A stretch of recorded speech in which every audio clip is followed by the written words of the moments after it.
Okey, agak-agaknya buku apa yang saya beli ni, walaupun filmnya saya tak minat. Alright, kita cerita. Ini dia koleksi buku-buku Harry Potter. Harry Potter The Complete Collection. Kalau ikutkan, saya bukanlah peminat filem-filem Harry Potter yang tersohor kan. Harry Potter ni kan tersohor, tapi saya tak adalah peminat sangat. Sebabnya cerita tu cerita kanak-kanak kan, cerita kanak-kanak tentang ahli sihir, dunia magic. Jadi umur saya yang dah macam ni, saya tak tonton lah filem-filem Harry Potter walaupun dia famous. Saya tahulah sikit-sikit bila orang duk cerita pasal Harry Potter. Saya cuma tengok trailer dia macam mana. Saya tak pernah tengok dia punya full movie. Full movie dia saya tak pernah tengok. Buku dia pun saya tak pernah baca. Filem pertama Harry Potter and the Sorcerer's Stone, ataupun kalau dalam UK Philosopher's Stone, dia keluar pada tahun 2001. Wih, famous filem Harry Potter tu. First filem Harry Potter and the Sorcerer's Stone tu. Okey, kalau ikut bajet dia 125 juta, 125 million, 125 juta untuk bajet buat filem tu. Dan dia collect, tahu sebanyak mana? 1025 juta. Gila kan? Dia bajet dia 125 juta, tapi kutipan dia 1025 juta. Banyak mana tu? 1025 juta kutipan filem dia. Gila, memang gila lah. Tapi macam saya cerita lah, filem fiction kanak-kanak macam tu saya tak tonton lah. Tak sesuai dengan genre, dengan umur saya. Beza umur, jurang umur yang banyak tu menyebabkan saya tak tonton filem tu, walaupun saya tahu filem tu famous. Sampai ke hari ni, tahun 2026, saya tak pernah tonton filem tu. Tapi bila saya baca tentang penulis dia, J.K. Rowling, saya tertarik. Gila lah J.K. Rowling ni. Seorang perempuan yang asalnya seorang perempuan miskin, diceraikan oleh lelaki dia dan ada anak kecil, hidup susah. Hidup dia sebelum dia tulis siri Harry Potter ni cuma berbekalkan duit daripada Jabatan Kebajikan Masyarakat. Umur dia 28 tahun, dia kena cerai dengan lelaki dia, ada anak kecil yang masih merah lagi, anak perempuan, dan hidup berbekalkan duit daripada Jabatan Kebajikan Masyarakat, tinggal dalam sebuah flat yang kecil, sejuk. Bayangkan hebatnya J.K. Rowling ni. Daripada seorang perempuan ibu tunggal yang tak ada apa-apa, dia terus up jadi billionaire. Satu-satunya penulis novel pertama yang mencapai taraf billionaire selepas 7 tahun saja dia tulis buku dia. 7 tahun siri Harry Potter tu dia tulis 7 hingga 8 siri. Terus dia jadi jutawan. Sampai kan ada orang kata dia lebih kaya daripada Queen Elizabeth dekat England tu. Jadi kita akan tengok siapa itu J.K. Rowling. Memang saya respect lah dengan perempuan ni. J.K. Rowling, penulis buku ni. Sambil-sambil unboxing kita bercerita lah. Okey, J.K. Rowling ataupun nama sebenar dia Joanne Rowling, ataupun dia lebih suka kalau nama dia dipanggil sebagai Yon ataupun Joe. Itulah dia J.K. Rowling.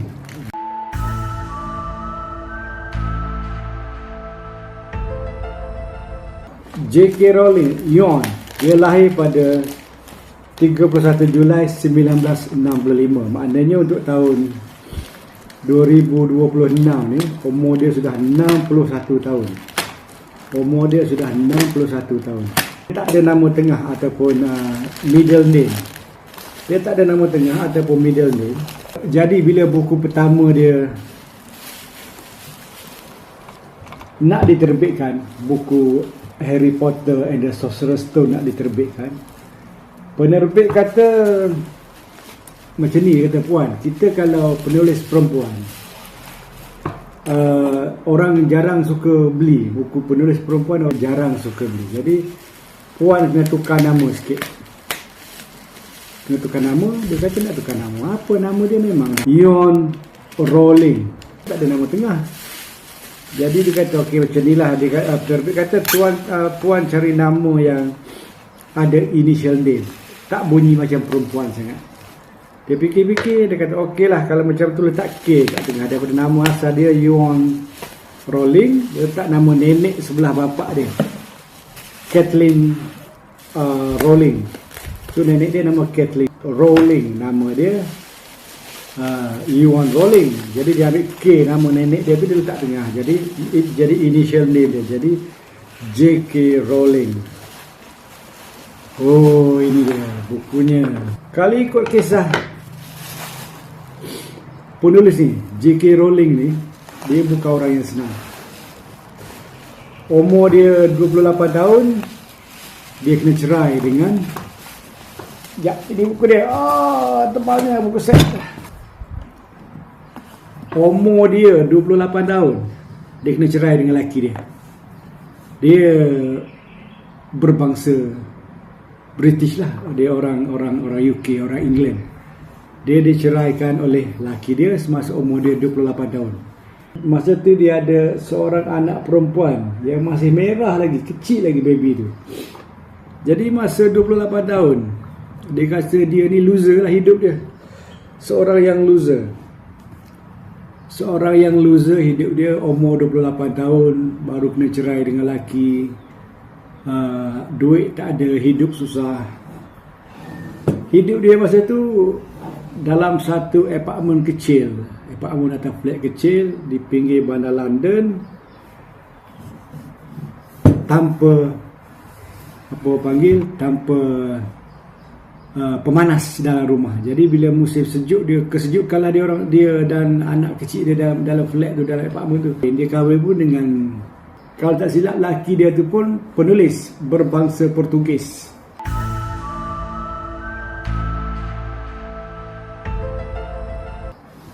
Dia kahwin, dia cerai.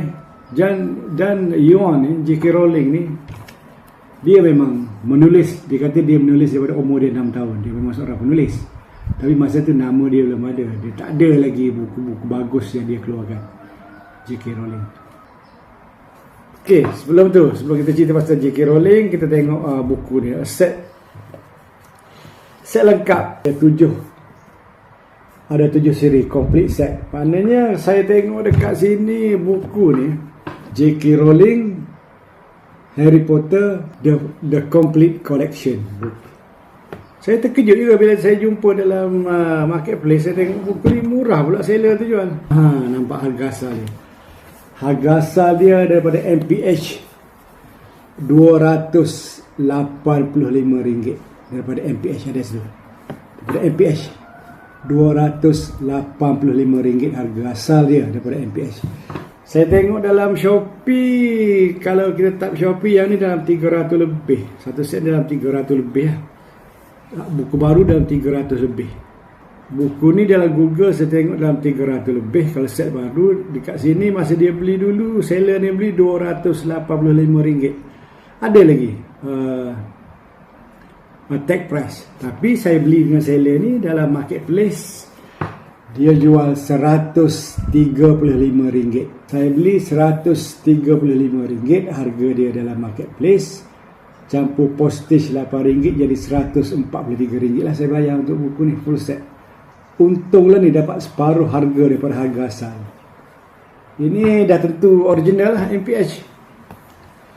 Okey, kita sambung pasal J.K. Rowling tadi. Dalam umur dia 28 tahun, dia kena cerai dengan laki dia. Dia tak ada kerja, hidup susah, hidup dia harapkan duit daripada sumbangan kebajikan masyarakat. So bulan-bulan dia pergi ambil duit kebajikan masyarakat je untuk tanggung hidup dia dengan anak perempuan dia yang baby tu.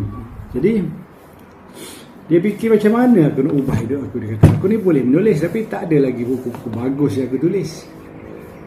Satu hari dia duduk dalam kereta api.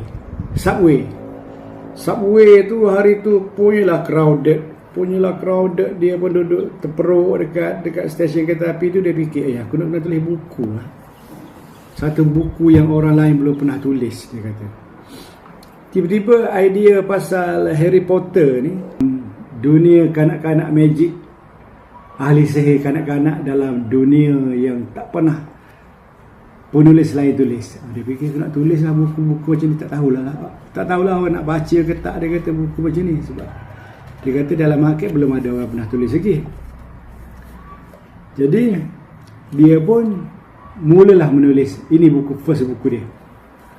Buku ni untuk version UK, Harry Potter and the Philosopher's Stone.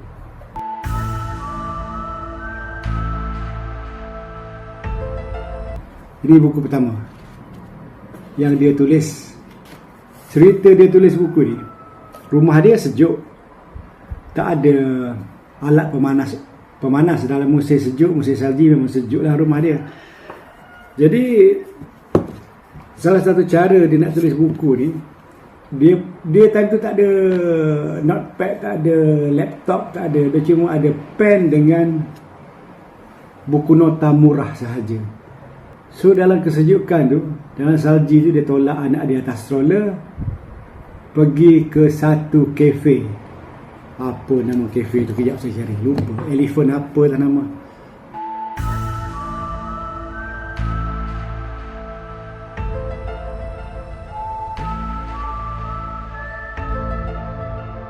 Dia bawa stroller, dia tolak stroller anak perempuan kecil dia tu. Dia pergi ke satu kafe dekat rumah dia yang dipanggil sebagai Elephant Cafe, Elephant House, sorry. So bila anak dia dah tidur, dia masuk dalam kafe tu, dia order kopi paling murah dia order. Itu je kemampuan dia.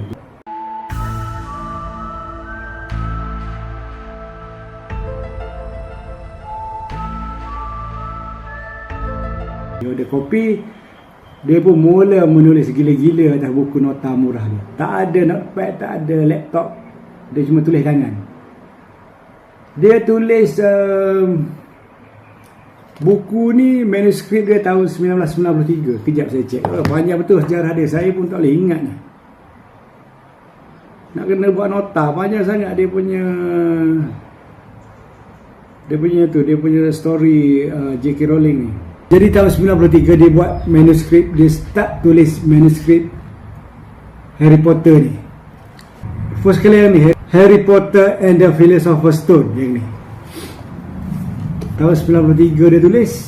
93 dia tulis, 95 rasanya baru siap manuskrip. Bila siap manuskrip ni, dia rasa happy lah. Dia kata, manuskrip dah siap. Kalau buku ni diterbitkan, berubahlah hidup aku dengan anak perempuan aku, dia kata.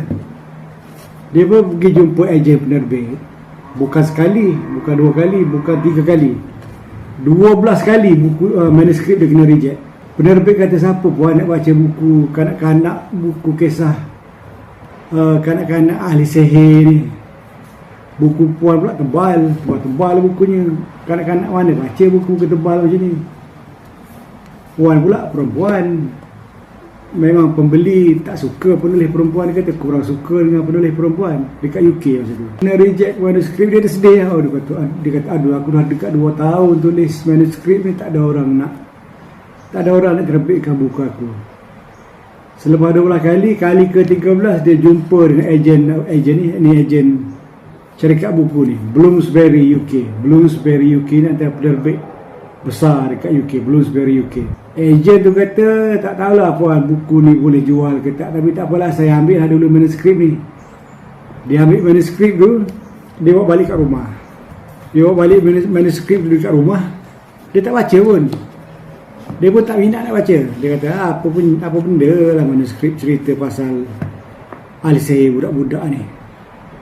Dia letak manuskrip tu atas meja dekat rumah dia. Anak dia umur 8 tahun, anak perempuan dia umur 8 tahun, Alice namanya, anak perempuan ejen Bloomsbury tu. Bila budak perempuan, anak dia baca bab pertama, habis baca bab pertama buku ni, manuskrip ni, dia terus berlari dekat bapak dia. Dia kata, "Bapak, kat mana sambungan manuskrip ni? Seronok gila ni buku ni. Manuskrip ni," kata, "seronok betul cerita dia." Disebabkan anak kepada ejen Bloomsbury tu yang umur 8 tahun baca manuskrip yang bapa dia tinggal atas meja, yang bapa dia pun tak berminat. Rupanya manuskrip cerita-cerita khayalan, mitos macam ni budak-budak suka baca.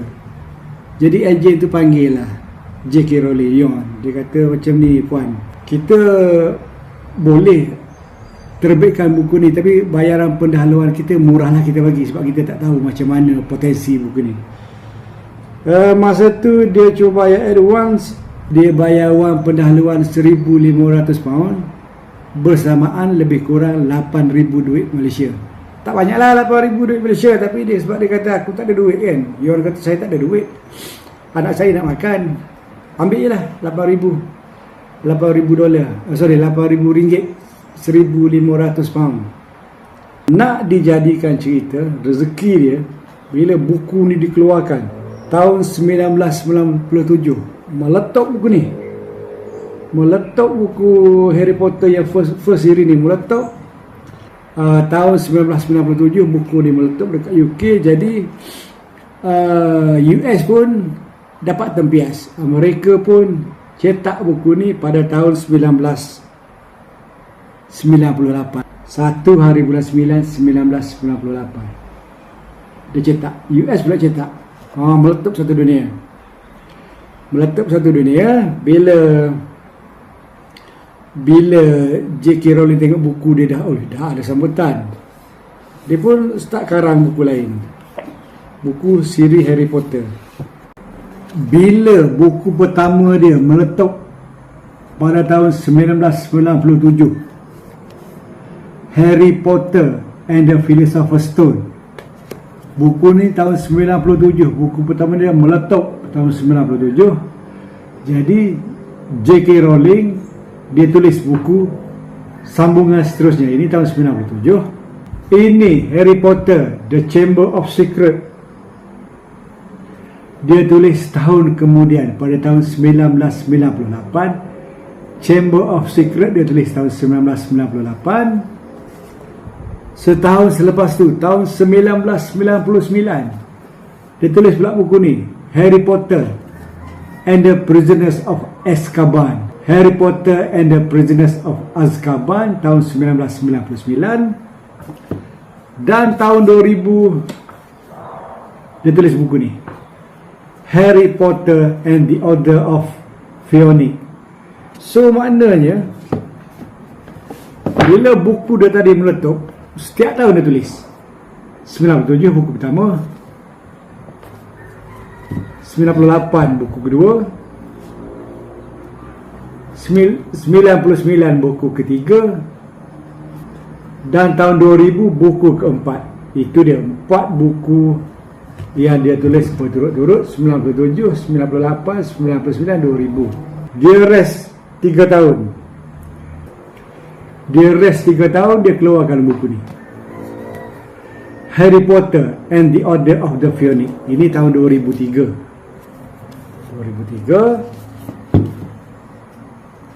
Dia rest lagi 2 tahun, 2003, 2005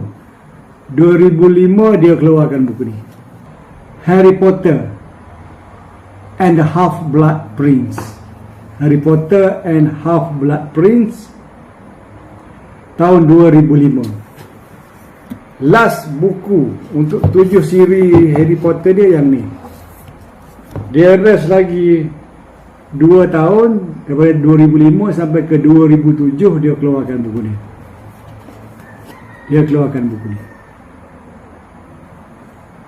Harry Potter and the Deathly Hallow. Harry Potter and the Deathly Hallow. So all together dia ada 7 biji siri Harry Potter. Ini 7 biji siri. Ini dia 7 biji Harry Potter yang dijual lebih daripada 80 terjemahan bahasa seluruh dunia dengan 600 juta naskah. Memang sangat hebat. 7 buku ni, 7 buku J.K. Rowling dari seorang penulis yang orang tak kenal. Tahun 97 tu, orang tak kenal dia. 7 buku dia keluarkan. 7 buku dia keluarkan, meletup dalam dunia dan ditranslate dalam lebih daripada 80 bahasa dunia. 80 bahasa dunia ni translate buku ni. Nak tahu berapa banyak buku ni boleh jual?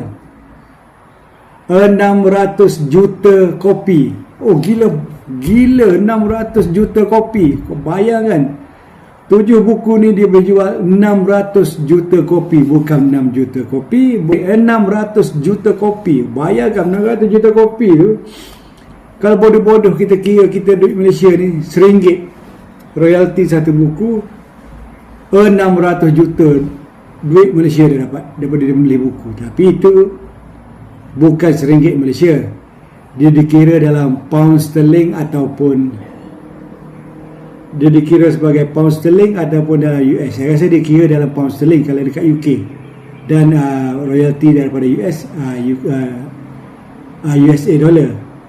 Bayangkan, dicetak dan ditranslate, dialih bahasa dalam lebih dari 80 bahasa dunia. 600 juta kopi, 600 juta naskah. Oi, gila lah. Memang saya rasa J.K. Rowling sendiri pun tak pernah sangka sampai macam tu sekali.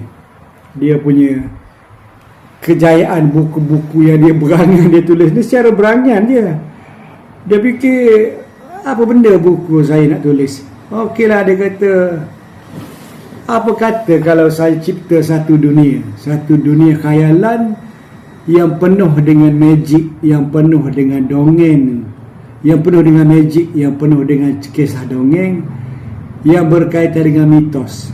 Cerita ahli sihir kanak-kanak dalam dunia yang tak pernah wujud di alam nyata. Rupanya dia punya idea, dia punya resepi tulis buku Harry Potter ni berjaya memikat minat kanak-kanak seluruh dunia untuk baca buku ni. Kalau zaman dulu mana kanak-kanak nak baca buku ratus-ratus, muka surat dia tebal, tapi dengan penceritaan, dengan watak, dengan dunia magic yang dia cipta tu, kanak-kanak seluruh dunia sanggup baca. Bukan sanggup baca, kalau kita tengok video hari rilis setiap biji buku ni, setiap biji buku ni dekat UK, dekat US, remaja, kanak-kanak dia akan tidur depan kedai buku tu. Malam dia dah pergi kedai buku buka esok pagi. Malam tu dia dah pergi, dia orang tidur tepi jalan, bawa kemah lah apalah, bawa baju tebal, bawa kemah, dia orang tidur tepi jalan nak tunggu esok buka buku ni. Takut apa tahu? Takut terlepas. Sampai macam tu sekali. Memang siri Harry Potter ni memang, kalau ikut Guinness World of Record, dia mencipta sebagai buku kanak-kanak yang paling laris dijual, dengan jualan paling banyak. Okey, itu kita cerita yang ni. 1, 2, 3, 4. Dia lagi menarik. 4 buku dia ni. 4 buku terakhir dia ni. J.K. Rowling main kaya lah perempuan ni, daripada seorang ibu tunggal yang miskin, tak ada apa, dengan buku dia jadi kaya raya. Yang saya cakap tadi, 7 biji buku siri Harry Potter ni, rekod dia pada tahun Februari 2023. Rekodnya dijual sebanyak 600 juta naskah, 600 juta kopi. Gila. J.K. Rowling sendiri pun saya tak pernah terfikir buku dia dijual sebanyak tu. Lagi menarik ni 4 biji buku ni. 4 biji buku terakhir dia. 4 biji buku terakhir dia, Harry Potter and the Goblet of Fire, Harry Potter Order of the Phoenix, Harry Potter Deathly Hallows, dan Harry Potter Half-Blood Prince. Ini lagi gila ni rekod di buku ni. 4 biji buku ni, bila dia dikeluarkan, dirilis hari pertama di UK dengan di USA, nak tahu berapa banyak dia jual? sold out dalam masa kurang daripada 24 jam. Maknanya kurang daripada satu hari. Kurang daripada satu hari. Di UK dijual sebanyak 2.7 juta naskah. Gila. Kurang daripada satu hari 2.7 juta kopi. Saya cakap kalau kata royalty dia RM1 sebiji, kurang daripada satu hari, kurang daripada 24 jam tu, kurang daripada satu hari, J.K. Rowling dapat 2.7 juta daripada buku ni. Gila. Itu dekat UK. Kalau dekat US, tadi dekat UK 2.7 juta, 2.7 million, 2.7 juta kopi dekat UK. Manakala dekat Amerika Syarikat 4 buku ni, bayangkan berapa banyak. Kalau orang Malaysia dia akan hidup 17 kali, dia hidup, dia mati, dia hidup, dia mati. Penulis Malaysia tidak akan sampai darjat tu. Dekat Amerika Syarikat, dalam masa kurang daripada satu hari 24 jam, 8.7 juta naskah. Tak gila tu. Satu hari lebih kurang 11 juta. Satu hari lebih kurang 11 juta naskah dia jual. Maknanya satu hari tu komisen dia paling bodoh sikit pun 11 juta dia dapat.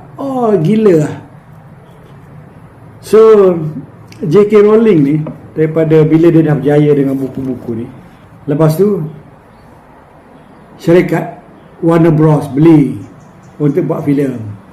Daripada buku, daripada filem, daripada merchandise, baju ke, topi ke, patung ke, daripada what else, daripada theme park yang berdasarkan nama Harry Potter. Setiap tahun daripada dulu sampai sekarang dia dapat 50 hingga 100 juta setiap tahun. Bayangkan. Daripada buku yang dia tulis untuk kanak-kanak ni, dia tulis tahun 1997, dia pun tak sangka hidup dia berubah.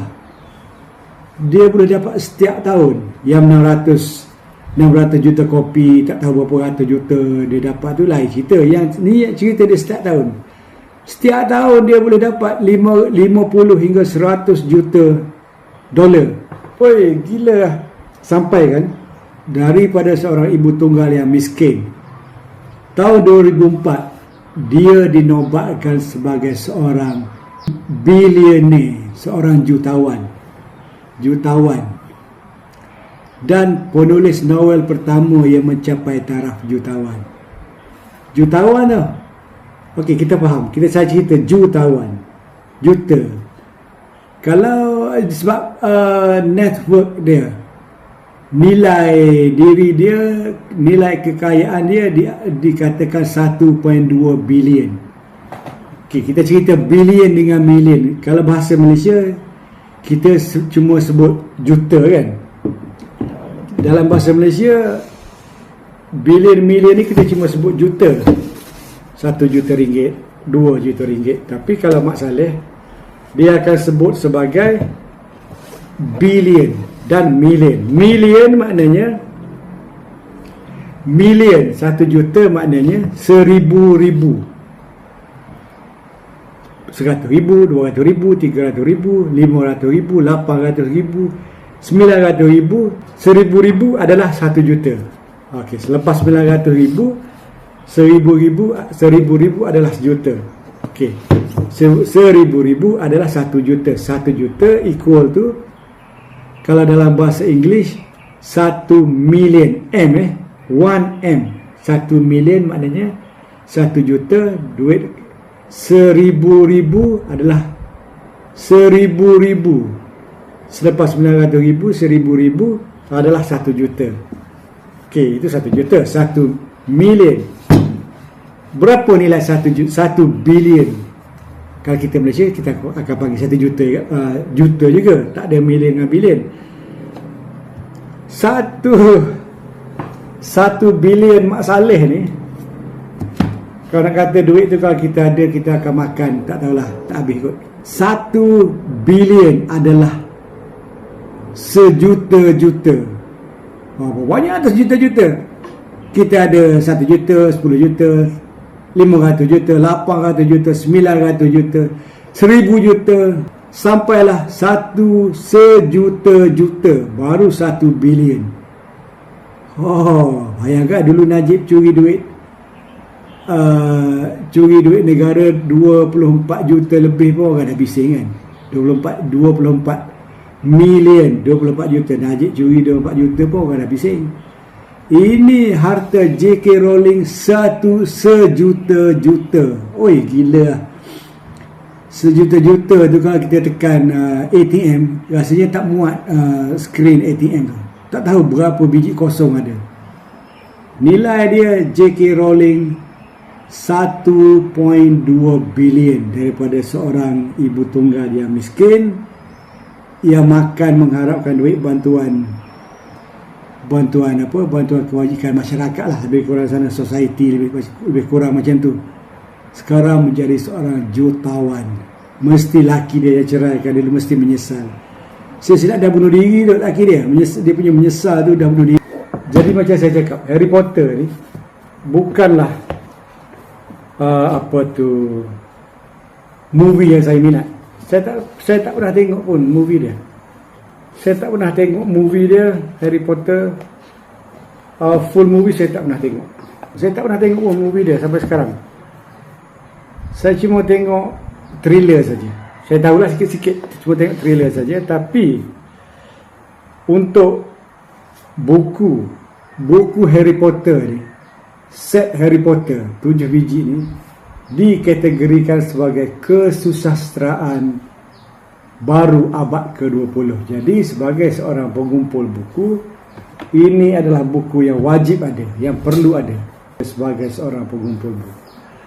Alright, itu dia. Ini hari unboxing dan cerita panjang